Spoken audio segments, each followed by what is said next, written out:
শুরু হয়েছে। এডিট করা যায়, অসুবিধা নেই। তো কি নিয়ে কথা বলতে চাচ্ছি? আসলে বাবু তুই তো অনেকদিন পরে আসছিস, তো আমি তো ইন্ট্রোডিউস করে দিচ্ছি যে ভিডিওটা তো দেখে। তো সো বাবু ও হচ্ছে লুৎফুস সাইদ বাবু। ও আমার সাথে ঢাকা কলেজে আমরা একসাথে কিছুদিন পড়াশোনা পরিচয় বন্ধুত্ব। এরপর ও চলে যায় আমেরিকায় পড়াশোনা শেষ করে। এবং সবচেয়ে বড় ব্যাপার হচ্ছে ও একটা আহ, মার্কিন যুক্তরাষ্ট্রে একটা খুব ভালো ইউনিভার্সিটি, সম্ভবত বাবু সান ফ্রান্সিসকো স্টেট ইউনিভার্সিটি, হ্যাঁ, সান ফ্রান্সিসকো স্টেট ইউনিভার্সিটিও পড়াচ্ছে এবং is a very high profile guy probably. তো বাবু আসছে বাংলাদেশে, এর আগে তার সাথে আমার দেখা হয়েছে। সবচেয়ে বড় ব্যাপার হচ্ছে বাবু সম্পর্কে যে বাবু বেটাপের কিছু কিছু বন্ধুকে আমার খুবই মনে পড়তো, যাদের সাথে আমার কোনোদিন দেখা হবে না বলে আমি মনে করছিলাম। প্রথমত যেহেতু কোনো ট্রেস পাবে না, তো একবার দেখা হচ্ছিল এবং এরপরে সম্ভবত ফেসবুকের মধ্যে ওই এগেন ইন্ট্রোডিউস। আমি বাবু ভালোই আছে, ইজ ভেরি গুড। তো আইসে আমার খোঁজ খবর নিয়েছে এবং আমরা এখন stoppressbd.com-এর অফিসে বাবুর সাথে কিছু কথাবার্তা বলতেছি। তা বাবু এখন তার নিজের সম্পর্কে বা কি অবস্থা কি বললে আমাকে ভালো লাগবে। হ্যাঁ, তুই এত নাইসলি আমার সম্বন্ধে কথা করে দিবি।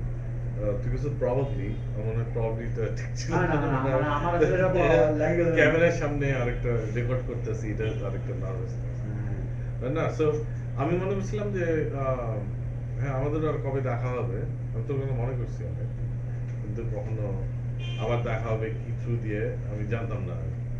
তো গুড থিং ফর ফেসবুক যে এরকম অনেক পুরানো না, শুধু তুই আমি না, আমি sure যে lot of.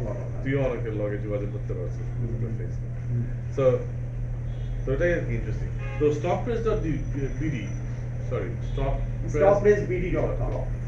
তো এটা লক্ষ্যটা কি তোর মনে হয়? বেসিক্যালি stoppressbd.com এর পথে আসতে গেলে যে আমার ছাত্র জীবন থেকেই লিটল ম্যাগাজিন বা অনেক ম্যাগাজিন এডিট করা এবং নিউজ পেপারগুলি বিতরণের সময় সাংবাদিকতা এবং পত্রিকা একটা মাধ্যম হিসেবে আমার কাছে খুব বিশেষ মনে হতে কাজ করার জন্য।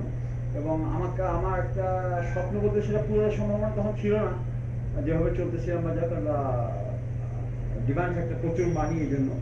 তো আমার একটা স্বপ্ন ছিল আমি একটা পত্রিকার মালিক হবো, যেটা আসলে অনেক স্বপ্ন পূরণ হয় এরকম একটা স্বপ্ন। যেমন ছোটবেলা পাইলট হওয়ার ইচ্ছা ছিল, অনেক কিছু এরকম সব কিছু মিলে।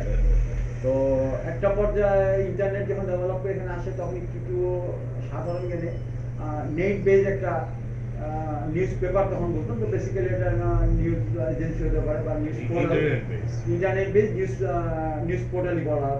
তো এরকম করতে করতে কিন্তু তখন এফেক্টিভ লোক ছিল না এবং কত কস্টলি আইডিয়া ছিল না।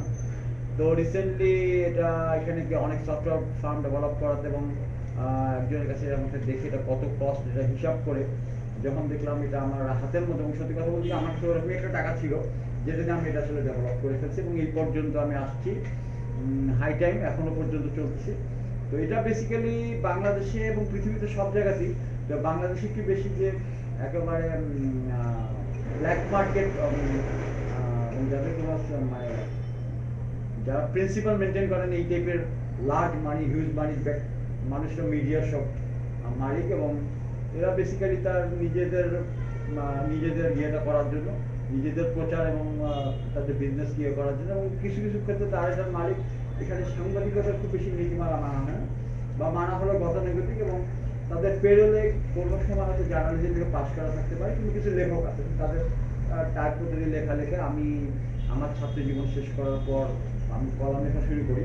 তো সেখানে আমার অভিজ্ঞতা হয় যে লেখার গুণ বা লেখার মান নিয়ে কথা না, লেখাটা পত্রিকার পলিসির পক্ষে না হলে তারা কিছুতেই ছাপবে না। এবং সেখানে আমি আপনাকে কি বলবো যে বাবু তোকে কি বলবো যে আমাদের জুনিয়র ফেলো যারা বিশ্ববিদ্যালয় জীবনে বা ছাত্র জীবনে আমার কথা পুলিশের গাড়ি ভাঙছে এটা করছে মানে ফলো করছে, তারাও হয়তো এক্সিকিউটিভ এডিটর বা কোনো ক্ষেত্রে হালকা একটু এডিটর খুব পাওয়ারফুল জায়গা থাকলেও তারা আমার অনেক এসব ফিরাই যেটা ছাপা সম্ভব। তো সব কিছু কারণ তারা বলছে যে যখন আমার একটা লেখার নাম ছিল যে রাজনীতি আমাদের যন্ত্রণাময় উত্তরাধিকার। আমি বাবুটি মানে আমাদের যেটা মানে যন্ত্রণাময় উত্তরাধিকার, উত্তরাধিকার খুব অ্যাপ্রোপ্রিয়েট ওয়ার্ড। হ্যাঁ, তো মনে করেন এটা লেখার সময় আমি বেসিক্যালি অনেককে টার্গেট না করে একটা বিশেষ ব্যক্তিকে টার্গেট করছিলাম। আমার কাছে কিন্তু খুবই এই যে অপরাধময়, না বাংলা শব্দটা খুব ভালো লাগছে, বাংলা আমি খুব ভালো না বাংলা কি লিখছো? অপরাধময় রাজনীতি আমাদের যন্ত্রণাময় উত্তরাধিকার। রাজনীতি আমাদের যন্ত্রণাময় যন্ত্রণাময় উত্তরাধিকার। রাজনৈতিক উত্তরাধিকার, হ্যাঁ। পলিটিক্যাল উত্তরাধিকার, আচ্ছা। হিপোক্রেসি আমাদের রাজনীতির যন্ত্রণাময় উত্তরাধিকার। যা তোর সাথে ইন্টারভিউশন করা আমার ইয়ে আছে, তাই এই টাইপের একটা লেখা। তো সেখানে অনেক রাজনীতির মধ্যে আমি আসলে মানে এমন একজনকে উল্লেখ করছি যাকে আসলে উল্লেখ না করলে চলে, এখন সমাজের কাছে থেকে দেখা যাচ্ছে। I can mention Mirza Kamal Hossain, আচ্ছা।